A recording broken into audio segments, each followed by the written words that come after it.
Monsieur Peter Pham, bonjour. Vous intervenez dans Atlantic Dialogue sur la question de la radicalisation et des moyens de la contrer.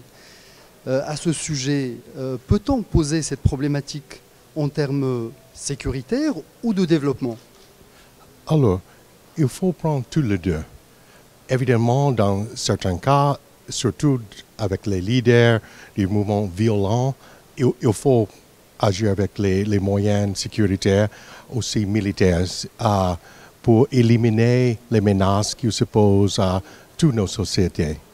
Mais en même temps, au fond, le problème de radicalisation, c'est un problème de sous-développement, un problème de narratif, qu'il faut un contre-narratif social, religieux, culturel, et en même temps, il faut aussi un effort de part des États, mais aussi de sociétés civiles, des hommes des affaires, etc., pour améliorer les conditions qui fait que les gens sont vulnérables à le discours de idéologie radicaux, les discours de violence, les discours de rébellion.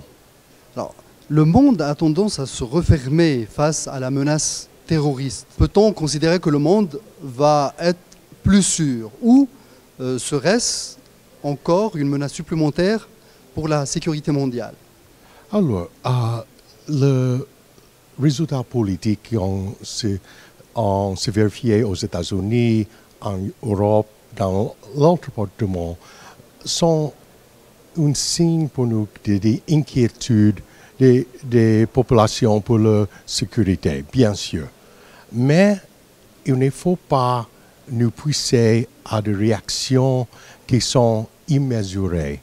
En fait, je viens de publier à propos de l'Afrique un document, c'est intitulé « Une stratégie mesurée pour les États-Unis pour la Nouvelle-Afrique ».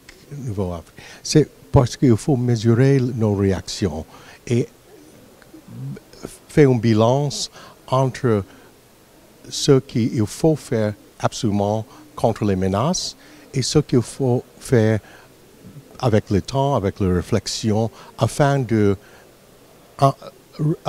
attaquer les racines de ces idéologies et ces mouvements radicaux. Est-ce qu'il y a quelque part dans le monde des modèles qui pourraient être suivis, qui pourraient être dupliqués en matière d'anti-radicalisation et de lutte antiterroriste? Oui, je suis heureux d'être ici au Maroc. Et vous avez ici au Maroc un bon exemple. Bien sûr, les services de renseignement, les services sécuritaires ont fait un très efficace travail. Au Maroc, malgré quelques attentats chaque quelques ans, les complots bientôt viennent être découverts et bloqués et les services ont protégé bien le royaume.